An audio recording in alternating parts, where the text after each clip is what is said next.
सत्संग में मिलेगी, कथा में मिलेगी। तो इसी तरह से तो कृपया थोड़ा हल्ला अंगल में शांति की, तब अच्छा हो।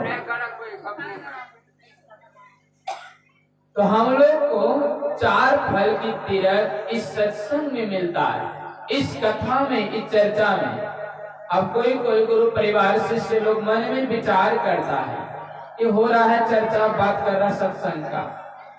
बात ये की कहे तरबूजा, कहे खरबूजा, कहे वाटरमेलन, बात एक ही में आए। कपड़ा शरीर का है, एक ही धागा से बंधा हुआ है। कोई चादर बनाते हैं, कोई जैकेट, कोई स्वेटर बनाते हैं, धागा वही रुई की लगा हुआ है। तो इसीलिए संसार में परमात्मा की भक्ति करने वाला ईश्वर देवाधिदेव महादेव की जो भक्ति करते हैं, वह जब तक सूरज चांद सितारे रहते हैं तब तक उनके पुण्य की फल की प्राप्ति मिलते हैं। और जो व्यक्ति रुद्राक्ष पहनते हैं, जटा रखते हैं, त्रिपुंड पहनते हैं, तिलक ग्रहण करते हैं, भस्म धारण करता है, वह व्यक्ति भी एक पवित्र नाम से जाना जाता है। क्या कहते हैं? पवित्र नाम से। अगर यदि हम लोग त्रिपुंड देखा हुआ व्यक्ति को देखते हुए अगर नजर से टोकते हैं कि ये बाप रे शिव की पुजारी बना, कामन धाम है शिव की पुजारी, तो वो देख कर द्वेष जो पैदा करता है, उन बोलने वाला व्यक्ति को इतना पाप लगता है कि जितनी सूरज और चंद्रमा रहती हैं, पृथ्वी रहती हैं, तब तक उन व्यक्ति को श्राप लग जाते हैं और पाप का ढेर पर सोना पड़ता है। बोले शंकर भगवान की। जो व्यक्ति जटा रखता है, जो व्यक्ति जटा रखता है, त्रिपुंड पहनते हैं, अगर सन्मुख जाते हुए दर्शन हो गया, वह समझ आपका पवित्र मन सफल हो जाएगा। क्या हो जाएगा? शुभ यात्रा का दर्शन हो जाएगा। इसलिए कोई कोई माँ बहना कहते हैं कि तिलक धारण करके निकलना चाहिए घर से। हिंदू धर्म को तिलक धारण करके निकलना चाहिए। और बहुत ऐसा आदमी है कि तिलक लगाने से डर लगता है। क्यों डर लगता है? क्योंकि तिलक लगाओ, पी रहूं दारू गाजा भांग, फिर बैठूंगा तो लोग कहेगा तिलकधारी है, गाजा कहे, फिर मुश्किल हो जाएगा। इसलिए तिलक नहीं लगाना चाहता। तिलक की बहुत बड़ी महिमा है, त्रिपुंड की बहुत बड़ी महिमा है। जो रुद्राक्ष पहन करके गंगा स्नान की बराबरी की फल मिलता है। जो रुद्राक्ष पहनता है, नमः शिवाय का जाप करता है, जो भस्म लगाते हैं, गंगा जमुना सरस्वती एक त्रिवेणी स्नान कहलाते हैं। बोले शंकर भगवान की जय। क्या कहते हैं उनको? त्रिवेणी स्नान कहते हैं। फिर शिव महापुराण में विशेषता को बतलाया गया है कि रुद्राक्ष पहनने वाला व्यक्ति को मांस, मछली, लहसुन, प्याज, गाजर तक वर्जित किया गया है। क्या गया है? कि मांस, मछली, लहसुन, प्याज सबको खाइए, हरिनाम जपिए। बताइए। अच्छा, इसमें बताइए कौन कौन गुरु बहना है कि हम लोग को सब चीज खाने के लिए बताता है? अच्छा, हम लोग ऐसे बताइए, जो पुराण में लिखा हुआ उनका बात मानना है कि जो हम लोग अपने मन से लिखता उनका बात मानना है? बताइए किसका बात मानना है? कि जो ऋषि मुनि वेद सज्जन लोग ने लिखकर सर्च करके विज्ञान लोग लिखकर चले गया कि मेडिकल की दवाई संध्या सुबह काल खाना है, अब हम लोग दूसरा तरफ से उल्टा कर लिखेंगे तो मरना है कि जीना है? क्या करना है बताइए। तो सज्जनों, बात वही है कि शिव कथा शिव चर्चा को करने वाला, सत्संग शिष्य रूप पर बैठने वाला व्यक्ति को सदाचार का पालन को करना भी अति अनिवार्य है। लेकिन हम लोग ऐसी हो गई हैं, ऐसी चीज हो गई है कि शिष्य तो बन गई है, लेकिन शराब की बोतल है, मांस की ढेरा है और बहुत पीते हैं और बहुत अच्छे भजन गाते हैं। क्या उन भजन का प्रभाव उन पर पड़ेगा, उन शिष्य पर जो नीचे वाला वक्तागण सुनता है, श्रोतागण सुनता है, तो इसका प्रभाव पड़ेगा? बताइए। जब तक हम लोग के मन को शुद्धि नहीं होगा, जब तक हम लोग के मन के पवित्रताओं को नहीं होगा, जिस तरह से भक्ति करने वाला शिव महापुराण में बतलाया है, इस तरह से नहीं करेंगे, इस तरह से शिव कथा का आयोजन नहीं करेंगे, तो हम लोग को पवित्र भावनाओं से भक्ति नहीं हो सकता है। जिस तरह से हमारे पुराण में बताता है कि कथा सुनने वाला और सुनाने वाला और जो करवाता है कितना फल की प्राप्ति बतलाता है। नंबर 1 में शिव कथा में सुनना, सबसे पहले विधि संहिता पाठ में लिखा नियम।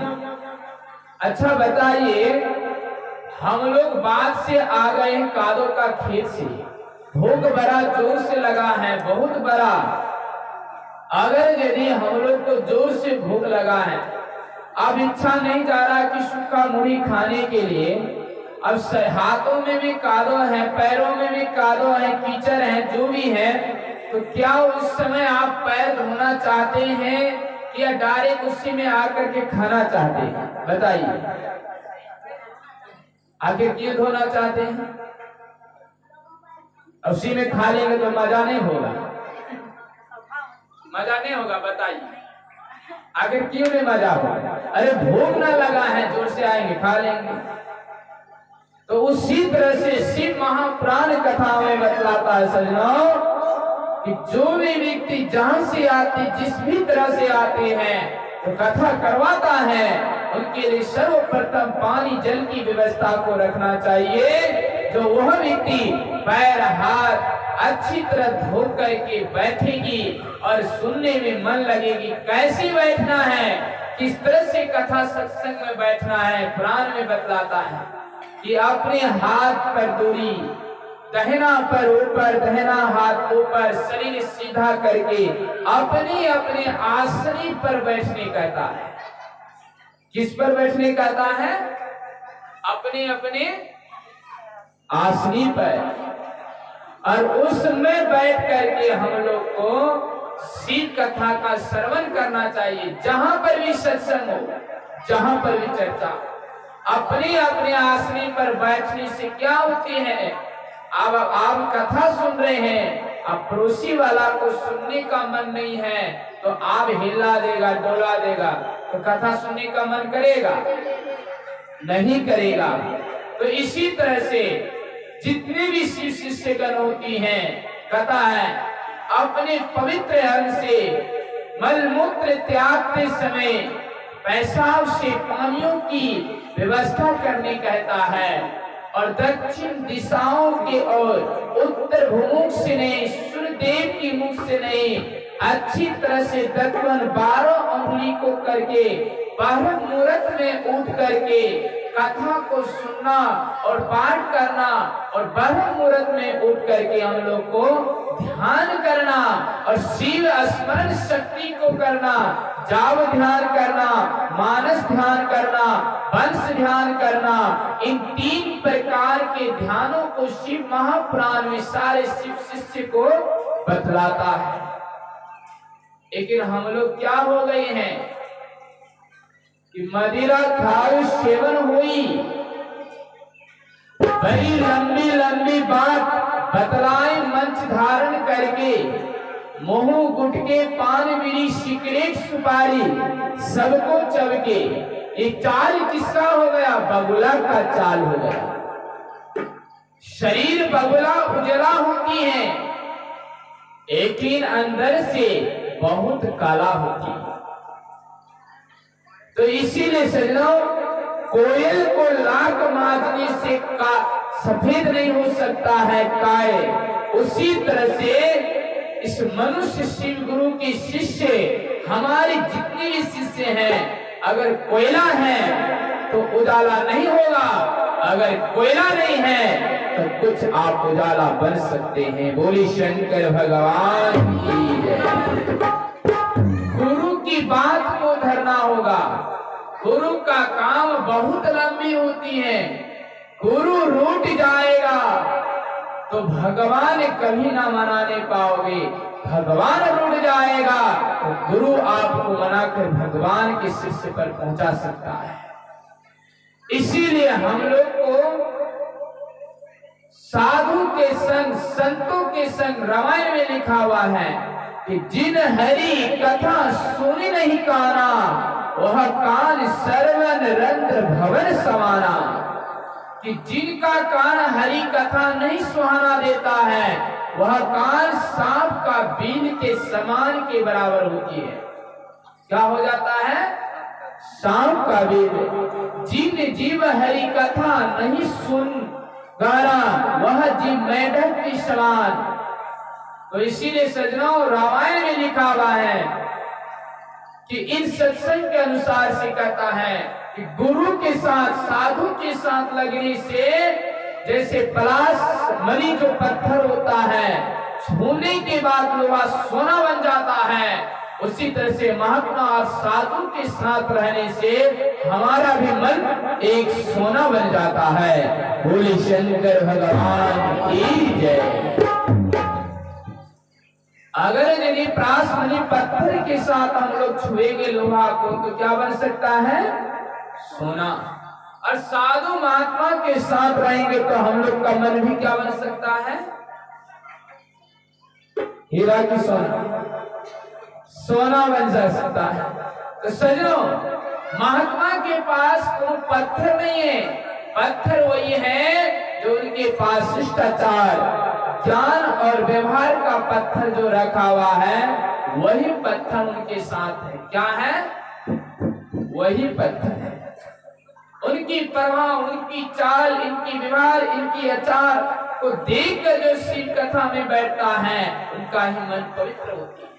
इसीलिए हम लोग जितने भी मुख्य शिष्य बनते हैं, जितने भी गुरु परिवार को बनते हैं, हम में उसमें कोई दोषी नहीं है। लेकिन दोषी हमको इसमें है जो प्रभु की भक्ति और भजन करते हैं, मत्स्य मांस मछलियों को छोड़कर और अपने लिंग पानी गोदाओं से धोकर पवित्र मन भावनाओं से करके शिव शिष्य की भक्ति करता है, उनके हाथ के अन्न भी खा लेता है और दूसरे को खिलाता है, उनका मन एक पवित्र हो जाता है। अगर यदि सज्जनों इस तरह से शिव की शिष्य करेंगे, इस तरह से भक्ति करेंगे, तो हम लोग का मन सच में शिव जी का निवास अंदर आएगा। हम लोग बाहर ढूंढते हैं शिव जी, लेकिन हमारे अंदर में शिव है। 3 नेत्र हैं, 3 नेत्र हम सबका भी है, बाहर नहीं है। हम लोग का क्या अंदर में 3 नेत्र है। तो इन तीनों नेत्र के बीच में शिव जी हैं। पदावली में लिखा हुआ है, निजी तन खोज सजने बाहर न खोजना, अपने ही घट में हरि है, अपने में खोजना। हम लोग के अपने ही बीच में हरि है, अपने में खोजना। लेकिन हम लोग कहाँ ढूंढ रहे हैं? बाहर ढूंढ रहे हैं। बाहर ढूंढने से मिलेगा? नहीं मिलेगा। अपना ही मन अगर पवित्र होकर के दूसरे की सेवा का फल नहीं जाना, दूसरे की कष्ट को अनुभव नहीं किया, दूसरे की दुख को नहीं जाना, दूसरे की गरीबी को नहीं पहचाना, दूसरे की दर्द को नहीं पहचाना, तो आप भगवान अनुभव कहाँ करोगे? दूसरे के रूप को देख करके लोग जाना, दूसरे की धन को देख करके अच्छी तरह से लुटेरे बन जाना, दूसरे की घर को सुहाना देख करके मार पीट के उजाड़ देना, तो तुमको भगवान कहाँ नजर आएगा? तुम्हारे नजर में तो एक दानव नजर आएगा। अगर हमारे मन में अगर यदि एक दूसरे की सेवा करने का मन लगेगा तो समझ जाइए कि ये भी हमारे प्रभु का भगत है। अभी रामदेव गुरु भाई बताया क्या कि सभी शिष्य को देखते हैं तो हमको लगता कि शिव गुरु नजर आते हैं। बिल्कुल सही, क्योंकि इनकी मन की भावना ऐसी है कि ये मेरे शिव ही शिव है। तो इसलिए एक परिवार को देखते हुए अपने उन परमात्मा का नजर आ जाता है, जो कि इसकी याददाश्त आ जाता कि मैं भी एक शिव की शिष्य हूँ। होली शंकर भगवान की। अगर यदि तिलकधारी व्यक्ति को नजर आ जाती है तो पल भर के लिए हम लोग को शिव का नजर आ जाती है, गुरु का नजर आ जाती है, राम का नजर आ जाती है, रुद्राक्ष पहना हुआ देखते हैं तो समझ हम लोग को भी शिव का याददाश्त आ जाते हैं। इसीलिए सजनों, हम लोग को रुद्राक्ष इसलिए पहनने कहता है कि हम लोग को देख करके एक दूसरे गुरु परिवार, एक दूसरे शिष्य, एक दूसरे संत, एक दूसरे भगत, एक दूसरे महात्मा को याददाश्त आ जाए कि मैं भी किसी शिव का शिष्य हूँ, मैं भी किसी महान पुरुष का संत हूँ, मैं भी राम का भगत हूँ, मैं भी कृष्ण का भगत हूँ, मैं भी सीता रहीम का भगत हूँ। जो अपने अपने गुरु का याद आ जाता, किसको देख करके? एक दूसरे महात्मा और शिव शिष्य और संतों को देख करके याद आ जाता है। इसीलिए कहता है कि जिस गांव में शिव का मंदिर नहीं हो, जिस गांव में कुटी भवन ना हो, उस गांव के मनुष्य को जीना अधिकार नहीं है। इसी महापुराण में लिख दिया है। क्यों लिखा है? इसीलिए लिखा हुआ है कि हमारे गांव में एक कुटी है, हमारे गांव में एक शिव मंदिर है, तो हम लोग प्रातः काल उठ करके महात्मा लोग जय गुरुदेव, श्री सद्गुरुदेव बोलता है कि नहीं बोलता है? बोलता है तो कम से कम हम लोग गुस्सा से ही तो बोलने का मौका मिलेगा कि कामना धाम पाता भोले भोल महात्मा लोग सदगुरु सदगुरु बोलता है, तो कम से कम गुस्सा से ही बोला सदगुरु, तो किसी का नाम तो नहीं लिया भगवान का, तब वो भी गुस्सा से मौका मिल करके बोल दिया तो मेरा ही नाम हुआ तो मैं उसको भी कल्याण कर दूंगा। तो बोले हर हर महादेव की जय।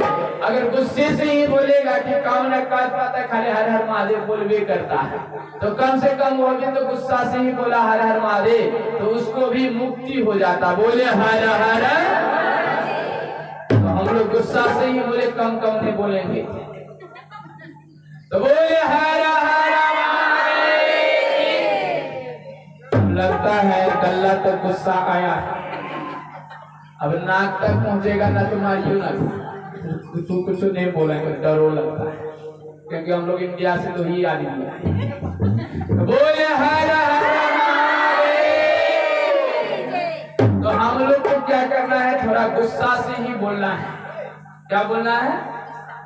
तो हम लोग को इसी तरह से कहता है कि जिस गांव में शिव की मंदिर हो जाता है वह समझ के आपका हर हर महादेव का दर्शन हो जाता है। तो इसीलिए भगवान शिव ने कहता है, पुराण में लिखा हुआ है क्या कि एक ब्राह्मण था, दुराचारी अत्याचारी बहुत आत्मा था ना, तो वह ब्राह्मण जो था बहुत पाप था, पाप करने वाला इतना था कि शराबे पी पी करके ये दिन बीत गया। एक दिन उनको क्या हुआ? तेज बुखार आ गया। अच्छा, झुरकिया हाट से आते हुए तेज बुखार आ जाएगा और फिर रास्ते में बारिश होने वाला है, मान चलिए भंगा घर ही चूल्हा घर का है या जलावन का घर, जो भी घर मिले, तो वहां पर हम लोग घुसकोगे कि जाओ, तो ठहरना होगा थोड़ा सा, बारिश छूटे तब ना जाएंगे। तो उन ब्राह्मण जो था क्या हुआ? 5 आंधी तूफान आया तो रास्ते में एक शिव मंदिर ही था बेचारा। तो एक ब्राह्मण पहले से ही कथा पढ़ रहा था पुराण में, तो कथा पढ़ रहा था तो बीच बीच में हर हर महादेव बोल रहा था। ये क्या सोचा इसको कावड़ा धाम पाता खाली हर हर महादेव बोल रहा है, मुझको शिव का दर्शन परेशान है। अच्छा जरा बताइए, हम लोग के पेट में दर्द है, कच्चा जामुन, पक्का जामुन, रसगुल्ला, बढ़िया पेड़ा लाकर दे तो बढ़िया लगेगा? लगेगा? नहीं लगेगा। तो उसका भी शरीर में तबीयत खराब था, एक तो दुराचारी था, कभी सुना था नहीं महादेव का नाम, क्या अच्छा लगेगा? तो गुस्सा से क्या बोला, कामना काज पता खाली हर हर महादेव बोल रहा, उठ करके वही पानी में निकल गया। दुबला पतला शरीर, जाते जाते अचानक इसका क्या हो गया, मृत्यु हो गया। मृत्यु जो हो गया तो अचानक शिवगढ़ भी पहुंचा, उसके बाद यमराजगढ़ पहुंचा। यमराजगढ़ कहता है कि इनके दिन भर पाप का फल है। अब शिवगढ़ ने कहता नहीं, मेरे महाराज भेजा है, उनका पुण्य का फल है। अरे बाप रे, हम दोनों तो गने हैं, चलिए इनका हिसाब किताब चित्रगुप्ता करेगा। कौन करेगा? चित्रगुप्ता। गया है चित्रगुप्ता, देख रहा सच्चे में पाप ही पाप है, तो कहा था फिर दूसरा खतियान उठान दीजिए। देख रहा है तो मरने के कुछ क्षण पहले सिर्फ शिव मंदिर पर पैर रखा, और पैर रखने के कुछ पुण्य थोड़ा सा गुस्सा से ही हर हर महादेव का नाम लिया, वही नाम के और पैर रखने के फल के ताजोरिया पर उनको 2 जन्म का राजा का फल मिल गया। बोले हर हर देव की जय। इसीलिए शिव महापुराण में लिखा हुआ है कि जो व्यक्ति शिव मंदिर में जाकर के जाते वक्त इस रोड में कथा हो रहा है, थोड़ा देर बैठ करके सुन लेता है, तो उनका घर निर्मल्य हो जाते हैं। या उस रास्ते होकर शिव मंदिर है, चलते हुए अगर तू सिर झुका लिया है तो वह भी आपका फल की प्राप्ति होती है। मंदिर की शिखर को दर्शन करने से उत्तम फल की प्राप्ति, रास्ते चलते हुए नंदी महाराज का पूंछ की तरफ से दर्शन करने से उत्तम फल की प्राप्ति, रास्ते में चलते हुए गुरु बहना गुरु भाई की रुद्राक्ष या तिलक का दर्शन करने से उत्तम फल की प्राप्ति। इसीलिए सजनों, हम लोग इस शिव महान कथा का आयोजन पर इस तरह का थोड़ा थोड़ा ही फल बूंद धीरे धीरे सब हुई, धीरे धीरे से सब हुई, ऋतु आई फल हुई। क्या होता, धीरे धीरे होने से हम लोग का फल निर्मल हो जाता है। लेकिन इन शिव कथा में बैठने वाला भक्तजन शुद्धिचार विचार आचार अच्छी तरह से कीजिए कि हाँ समझे कि हम शिव शिष्य का भगत हूँ, और इस तरह का समझिए, इस तरह से गुरु से दीक्षा लीजिए जिससे आपको अच्छी तरह से जांच करके लाना चाहिए कि गुरु दीक्षा दे रहा है, स्नान पानी करके गौशाला में, पाठशाला में या जहाँ कुटी भवन है उन जगह स्थान पर अपने से श्रेष्ठ मनुष्य के पद करने वाला व्यक्ति से दीक्षा शिव मंत्र नाम को उच्चारण करना चाहिए। पहले नदी में स्नान करके पानी में पवित्र होकर के शुद्ध कपड़ा पहन करके इस तरह से दीक्षा लेने वाले को, शिव शिष्य को इस शिव कथा पर बैठने से उनका मन तब पवित्र मन से होगा कि हाँ हम शिव को गुरु के रूप से धारण किया, और हमारे गुरु ने इस 2 रूपी अक्षर का चाबी को दिया। एक गाड़ी की चाबी जीप का देने के लिए, मोटरसाइकिल का देने के लिए गाड़ी वाला ने पहले समाधान से बतलाता है कि चाबी को सिर्फ लेने से गाड़ी नहीं चलेगा, पहले मेरे गाड़ी का नियम को सुनिए, अछला गला पीछे बायां दाहिना, कौन गियर किधर है, किस तरह से गाड़ी भटका है, किस तरह से तेल पीता है, इस तरह को नहीं सुनोगे, नहीं समझोगे तो आपका चाबी लेना बेकार होगा, फिर रास्ते खंड पर जाकर गिरना आपका काल मृत्यु के बराबर हो जाएगा। इसीलिए चाबी लेने से पहले हम लोग को इस 2 मंत्र जो चाबी है लेने से पहले गुरु से दीक्षा लेकर के ज्ञान की भावनाओं से, मन की भावनाओं से हम लोग को विचार करना होगा कि हाँ हम इस 2 रूपी चाबी शिष्य को बनाए हैं। बोले शिव महापुराण की। भूखो लग गया है, है, प्यासो लग गया, भूखो लग गया, कमरों अटक गया, बात नहीं पटक गया। तो बोले शंकर भगवान की। थोड़ा हिम्मत से बोलिए, फिर भी यमराज नहीं आएगा। तो बोले हर हर महादेव। अब कोई कुछ सोचता है बाबा झूठों का खाली बुलवाता है, कुछ खाना पीना के बारे में वो नहीं करता। तो कम से कम हम लोग भगवान शिव के नाम पर इन दरबार पर बैठे हैं, तो इस तरह से भक्ति करें जिस तरह से भगवान शिव के जीवन पर हम लोग अपनाते हैं और सफल हो जाते हैं। ये आदत है, अगर नहीं सुधारेंगे तो हम लोग शिव जी का शिष्य नहीं कहलाएंगे। तो बोले शंकर भगवान। इसीलिए सज्जनों, आज से हम लोग का शिव जी का शिष्य है, तो कै बजे उठना चाहिए जरा बताइए तो। अच्छा, कोई भी महात्मा को पूछना कि महात्मा बन जाते हैं तो कै बजे उठ करके हम लोग को भक्ति भावना करना हो। ब्रह्म मुहूर्त में उठने कहता है। कब उठने कहता है?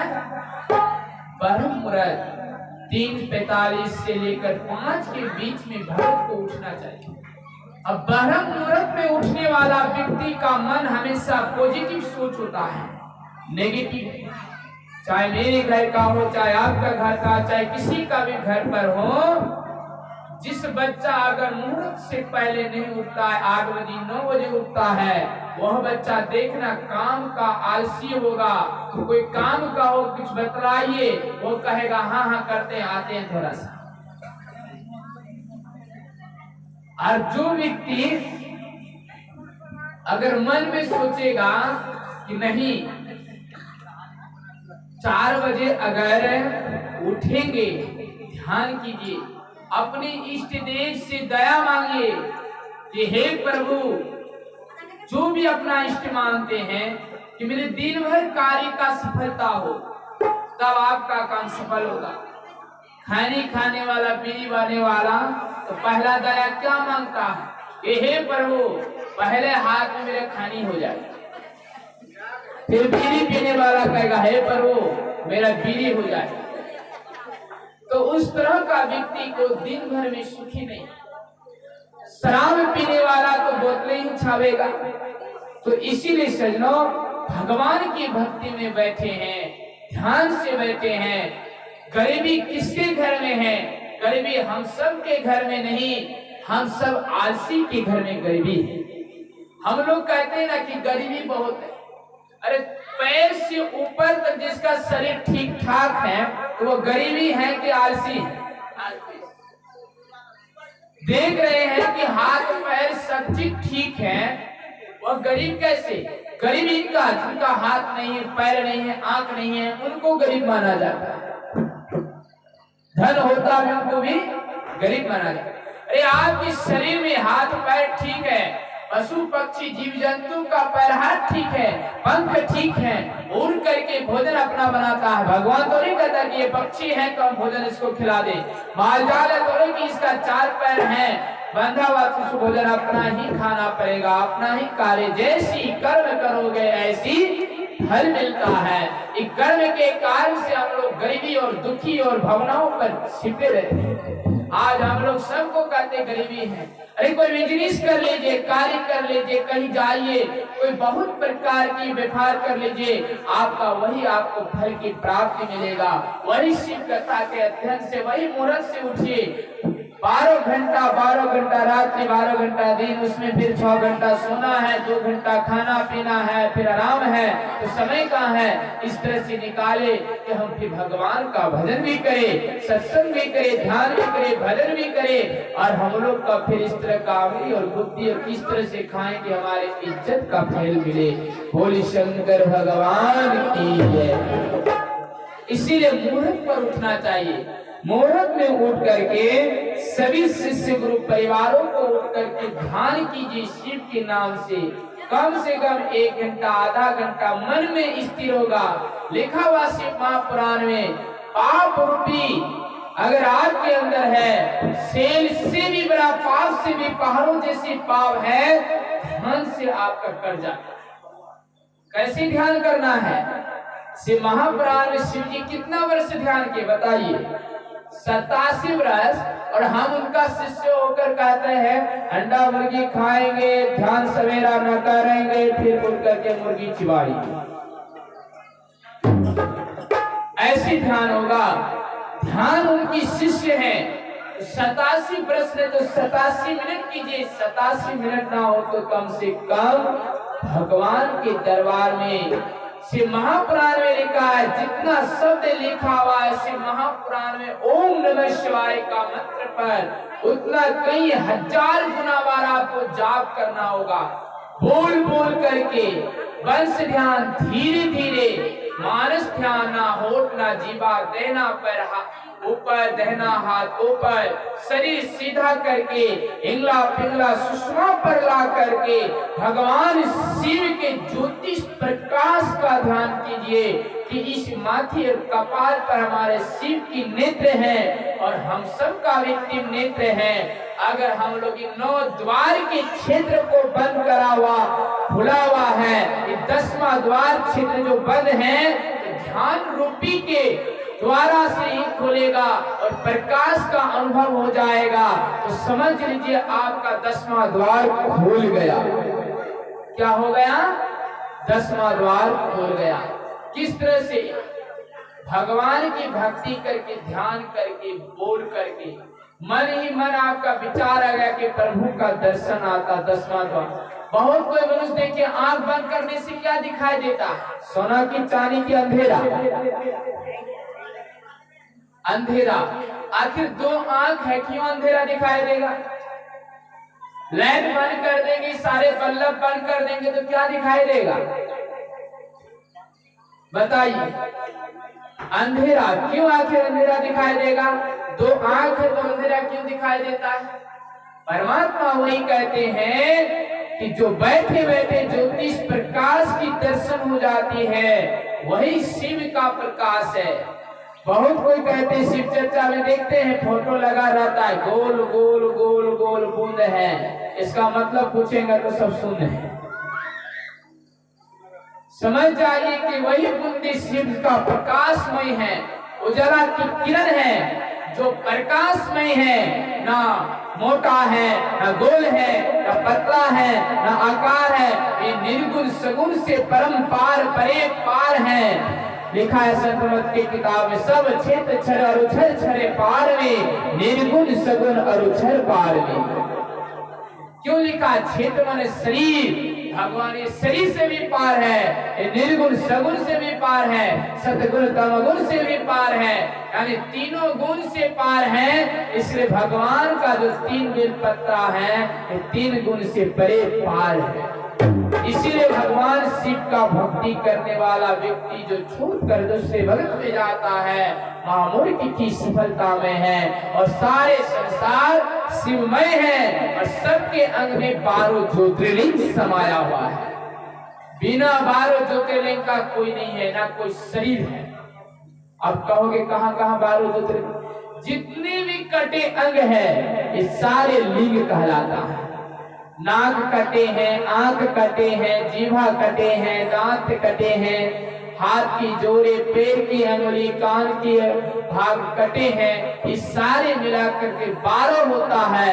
इनको ही 12 ज्योतिर्लिंग कहते हैं। और बाहरी ज्योतिर्लिंग को जो हम लोग सुनते, सोमेश्वरनाथ, मल्लिकार्जुनी, महाकाल, ओमकार, केदारनाथ, अमरनाथ, भीमाशंकर, विशेश्वरनाथ, वेदनाथ, नागेश्वरनाथ, रामेश्वरनाथ, धुनीश्वरनाथ, इन 12 ज्योतिर्लिंगों में से हम लोग के अंदर है। इसीलिए भगवान शिव के आज हम लोग सदाचार की पालन, सुचाचार की पालन, व्यवहार की पालन, इस तरह से गुरु से दीक्षा लेना, उस तरह का पालन करने से हम लोग का मन में भावना जागेगा।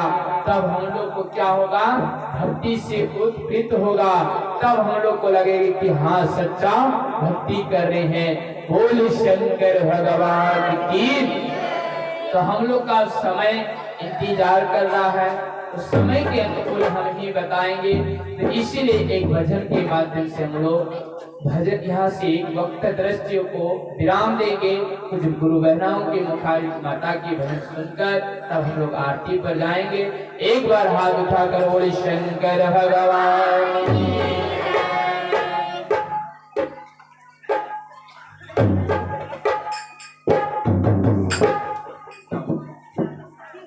जीना है तो पापा,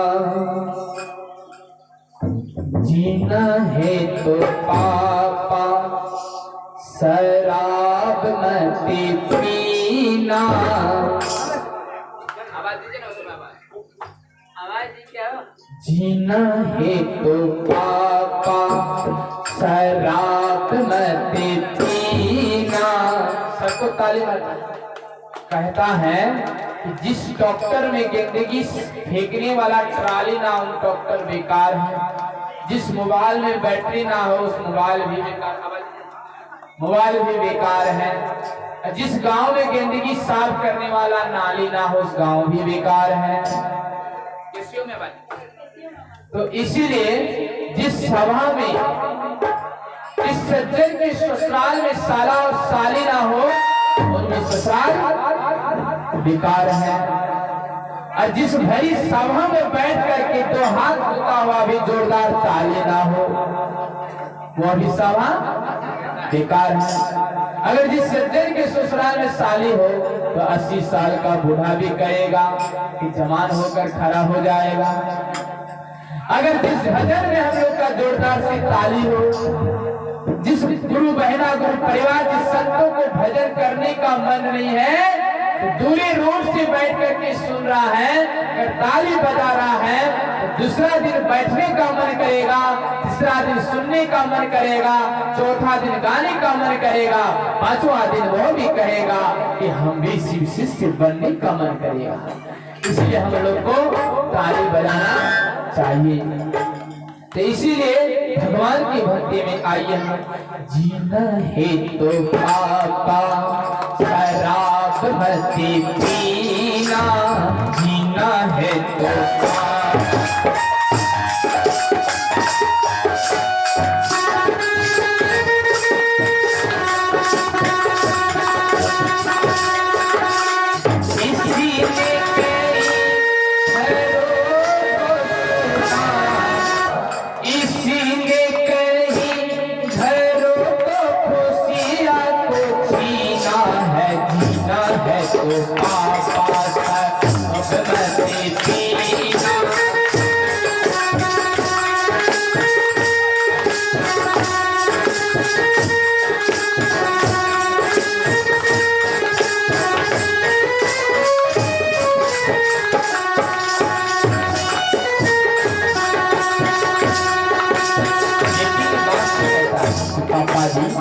जीना तो शराबी आदमी को कुत्ता भी मोड़ देगा ना तो लगता है शराबी पिला है। क्या कहता है? शराबी पीता है। काम देगा तो इसलिए जीना है तो पापा, शराब मत पीना।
एक शराब की बोतल कई घर को बिगाड़ता है।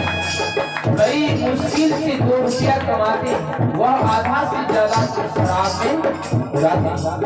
शराबी आदमी जब होता है, चाहे पत्नी का कुछ भी हो, चाहे बाल बच्चा का कुछ भी हो, ठंडी हो दवा हो, बेच लेगा, बोतल नहीं बिकेगा। इसलिए करें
बड़ी मुश्किल से 4 पैसे कमाते। शराबी अगर पिता मिल जाएगा, पुत्र विद्वान मिल जाएगा, तो बड़ा मुश्किल होता निकलने में घर से भी बाहर। पुत्र अगर अच्छेवान है, बुद्धिमान है, विवेकवान है, और पिताजी शराबी हैं, उधर उधर भटक रहा है, तो उसको मुश्किल होता बोलने में। इसीलिए बोलने में मुश्किल होता है कि हम इसको समझाएंगे, हमको कोई कहा दे कि तुम्हारा पिता जो शराब पी रहा है कमीना है, तो उनको समझाने नहीं पाते हैं और हमको समझाने आए। तो बात समझो यही है कि हम लोग को भी बेटा को तो टहलते हैं, पहुंचाते हैं, बोलाते हैं, पहले बाप सुधर जाए तो बेटा अपने आप सुधर जाएगा। आजकल क्या हुआ, बाप बेटा एक ही बोतल में है रहता, एक ही आसन में लगाता छक्का चौका, एक ही बेट में लगता बल्ला का चौका, उसी में सबको पीता है, घर भी के या कुछ भी, उसी पैसा से सजनो। अरे दारू पी रहे डेली, 1 ही रुपया दिन पी रहे हैं, 3 रुपया ही दिन पी रहे, 4 रुपया ही, 50 रुपया ही पी रहे हैं, और कहोगे कि गाड़ी लीजिए तो कहता गाड़ी लेने के लिए पैसा ही नहीं। अब बीड़ी पिया को कहिए कि चर्चा करवाए तो एक दिन सत्संग कराए, तो चर्चा करने सत्संग कराने के लिए पैसा ही नहीं है। कहेगा दारू पीने के लिए पैसा भी, हाँ है ना, अभी पार्टी आएगा तो चला दो, नहीं होगा। मैं कहता हूँ कि जितने पैसा से तो गाड़ी, जितने पैसा से दारू पी रहे, 50 रुपया दिन, उन 50 रुपया को 365 रुपया में गुना कर दीजिए, तो आपका भी एक मोटरसाइकिल आ जाएगा, चाहे आधा ही क्यों ना हो, सेकंड हैंड क्यों ना हो, आ जाएगा। उन मोटरसाइकिल के परेड के पीछे में लिख दी दारू से बचा हुआ गाड़ी। अरे रोड में चलेगा तो कम से कम पूछेगा कि दारू से बचा हुआ कौन गाड़ी है। तो तुम भी खड़ा होकर थोड़ा उनको भी सत्संग सुना देना कि मैं दारू बहुत पी रही थी, वही लिख दे कि दारू से बचा हुआ गाड़ी। अरे कम से कम बीड़ी पी रहे हैं, 10 रुपया मुट्ठा, तो वह भी लिख दी कि बीड़ी से बचा हुआ गाड़ी। अभी गाड़ी नहीं ले पाओ तो साइकिल लिख दे, और फिर नहीं कहोगे साइकिल लेने दे पाओगे, अरे चर्चा सत्संग कराओगे तो पहले पोस्टर छाप देना, बैनर, तो उसमें लिख देना क्या कि बीड़ी से बचा हुआ सत्संग, तो लोग पढ़ेगा कि कैसा बीड़ी से बचा हुआ सत्संग। इसीलिए सजना गुरु की सत्संग की दीक्षा देना, भक्ति करना, साल में एक बार परमात्मा का नाम ला करके सत्संग भजन कीर्तन नहीं करवाता आंगन में हिंदू होकर के, समझ आपका अन्न को खाने वाला एक रोगी भी जाएगा आपके घर में, किसी न किसी रूप में रोग उत्पन्न होगा, किसी न किसी घर में भूत प्याद की व्याधा उत्पन्न होगा। समझ जाइए कि आपका घर का छन्ना लेके जा रहा है। अगर साल में एक बार सत्संग या कथा या चर्चा करा देता है तो समझ आपके घर में रोगी भी आ जाता है, कुछ क्षण के लिए आएगा, कुछ क्षण के लिए समाप्त हो जाता है। इसीलिए कहानी का उद्देश्य में कहता है कि अगर यदि चूल्हा के बगल में पहले से पानी का व्यवस्था होगा, जलावन में आग पकड़ेगा, पहले पानी डाल देंगे, कुछ ही जलेगा। अगर पानी की व्यवस्था नहीं, ट्यूबवेल कहीं दूर है, तब तक लाने जाओगे तब तक चौराहे पर आग पूरा घर जलकर खाक हो जाएगा। इसलिए भक्ति जो करके रखेंगे, रोग प्रेत प्रवेश होगा, भगवान जल्दी सुन जाएगा, जल्दी पानी डाल देंगे, वही नष्ट हो जाएगा। इसलिए मेरे पास ढेरों आदमी रोगी लेकर जाते, बाबा नहीं ठीक होते हैं, नहीं होता है। क्यों नहीं होता है? इसलिए नहीं होता है क्योंकि उनके सारे से पाप कर्म हम लोग के अंदर क्या हुआ, आज नहीं पूर्व जन्म का है। एक हकीकत मनुष्य गया था मेरे पास, हम उसको बहुत अच्छी तरह से पकड़ लिया। सत्संग हुआ था, श्रीलंका गांव का नाम है रिया सिडक्की। सत्संग हुआ तो 80 कुंटल चावल बेईमानी करके रख दिया। हमने उनको पकड़ लिया, कहने लगा कि तुम सत्संग में कुछ सामान रखे हैं कि जी महाराज सत्संग में तुम याद कीजिए, झूठ बोल रहे इसलिए रोग से डॉक्टर उनको कैंसर पीड़ित साबित कर दिया, ब्लड कैंसर। तो उसको क्या कहे कि तुम अच्छा जरा बताए कि आपके गांव में कुछ सत्संग हुआ था? हाँ सत्संग हुआ था कि उसमें तुम्हारे कुछ चावल रखे थे कि चावल का बाबा 80 बोरा रखे थे। तो इसीलिए उन्हीं चावल के दनहुस पर, ये हकीकत की बात है, उन्हीं के कारण से उनके शरीर में ब्लड कैंसर की साबित हो गया। जब हमने कहा कि चावल को किसी मंदिर या कुटी पर लगा दिया, आपका कैंसर नहीं होगा और तुम निश्चित ठीक हो जाएगा। ऐसे ही क्या वो आदमी ठीक होकर क्या भी अच्छी तरह से सत्संग कर रहा है। इसीलिए हम लोग कहते हैं कि पाप की पुण्यता इसी जन्म में दिखाएगा, इस घड़ी में आकर आओगे उसी घड़ी में हो जाएगा। कहता है पाप करने से सच हुआ का बाप बन जाता है। अरे बाप नहीं बनता है, तुम्हारे अंदर जो पाप करता है वही पाप को खाने आता है। दो व्यक्ति, कहानी सुन लीजिए, दो व्यक्ति दोस्ती था, तो बम्बई गया व्यापारी करने के लिए, व्यापारी करने गया। एक दोस्त का बाल बच्चा नहीं हुआ, तो दूसरा दिन व्यापारी में कुछ बम्बई बंद हो गया, शहर बंद हो गया, तो सामान रखकर आ गया। फिर दोबारा गया, दोबारा जो गया तो फोन आया, यहाँ से चिट्ठी पत्र आया, कहने लगा कि बम्बई शहर खुल गया है। तो दोनों गया, तो अच्छी तरह मेल विचार करके व्यापारी में अच्छी तरह से फायदा हुआ, इतना फायदा हुआ कि 2 लाख का जौन हिस्सा पड़ा। तो इसका जिसका बाल बच्चा नहीं था, उसका मन में ईर्ष्यालु पैदा हो गया कि मेरी इसके पास 2 लाख है, उनके पास 2, अगर हम उनको मार देंगे 4 लाख हो जाएगा। विचार को बहुत अच्छी तरह से पैदा किया। रास्ते में गया, उसको भूख लगा, कहा कि दोस्त खाना पीना लाए। इसका मन तो पहले से घटोला चल रहा कि नहीं तुम जाइए, इतना पैसा है, होटल में जाकर खाओगे, छीन छान लेगा, सबसे अच्छा यहीं रहिए, हम आपके लिए खाना ले लेंगे, खाकर आ जाएंगे। यहीं गया, होटल गया, जहर मिला कर लाया, इसको खिला दिया, वो मर गया। इसका 4 लाख हो गया, 2 दूनी 4 लाख उसका हो गया। अब जब 4 लाख हो गई तो घर में चिट्ठी लिख दिया, तेरे पिताजी बहुत बीमार है, पहले चिट्ठी का न जमाना था, रोग से पीड़ित है, इलाज हो नहीं सकता, क्या होगा नहीं होगा। वो तो मर गया, छुट्टों का चिट्ठी पहले भिजवा। घर परिवार ने गया तो करता बन कर गया, कहाँ गया कि देखी चिट्ठी हम पहले भेजे कि मर गए। वो बचलाने नहीं पाए, बहुत मैंने झुट्टों का रोने लगा, हूँ करने लगा, रोने लगा कि क्यों, आखिर क्या हुआ चिट्ठी। तब पता है उनकी पत्नी की बाल बच्चा 15 साल के बाद हुआ। बच्चा जब हुआ 7 साल का हो गई तो बहुत रोग से पीड़ित होने लगा। रोग से पीड़ित होने के बाद कहीं इलाज नहीं हुआ, इसका कहीं भी इलाज नहीं हुआ। जब इलाज नहीं हुआ तो अचानक बच्चा, सब घर द्वार बिक गया, चिंता में बैठा हुआ था, जो घर कहाँ इलाज होगा नहीं होगा। बच्चा ने उठ करके हंस रहा है, बोल रहा है। बाप मन ही मन सोच रहा है कि दुनिया का इतना इलाज कि कहीं हमारा बेटा ठीक नहीं हुआ, आज हम घर में चिंतन के मेरा बेटा ठीक हो गया, बहुत अच्छा बात है। तो बाप को जवाब देता बेटा क्या, पिताजी मैं आपका बेटा जो हूँ मैं बेटा नहीं, मैं आपका दोस्त हूँ। कि दोस्त? कौन दोस्त? बम्बई से जो व्यापारी करके आया तो मेरे पैसा को तो बेईमानी कर लिया। जो इन 2 लाख था उन 2 लाख हम अपना महाजन को निभा लिया। अब जो मैं बीमारी होकर पीड़ित था, इलाज नहीं हुआ, मैं वही हूँ जो 2 लाख खत्म हो गया। अब जो बचा हुआ है अब मर रही हूँ, मेरे भोज क्रम में लगा देना है।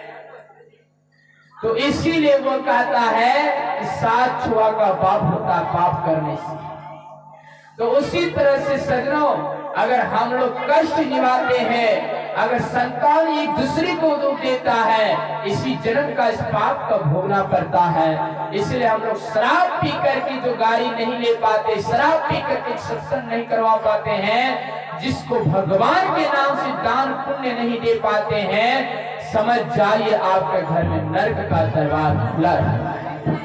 इसीलिए सज्जनों, दान भगवान क्या कहता है, आंख दिया तो साधु का दर्शन, हाथ दिया तो साधु की दान, पैर दिया तो चलो साधु की सत्संग, कुछ कर लीजिए प्रभु का हरि का नाम। इसीलिए हम लोग को इस सत्संग पर बैठे इन पापों को छुटकारा करने से जयकार हो जाए। तो जीना है तो पापा शराब नहीं पीना,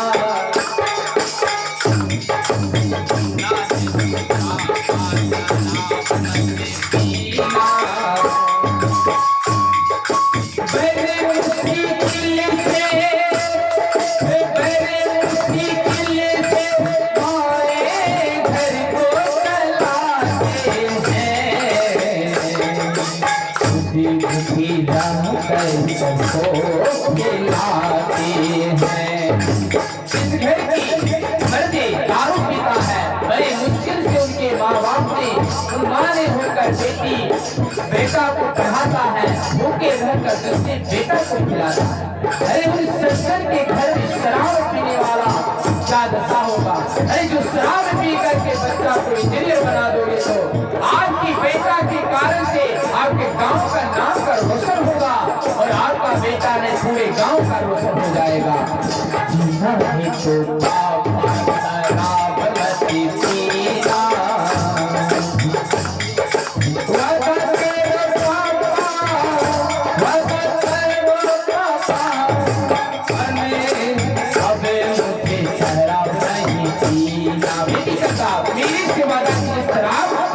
है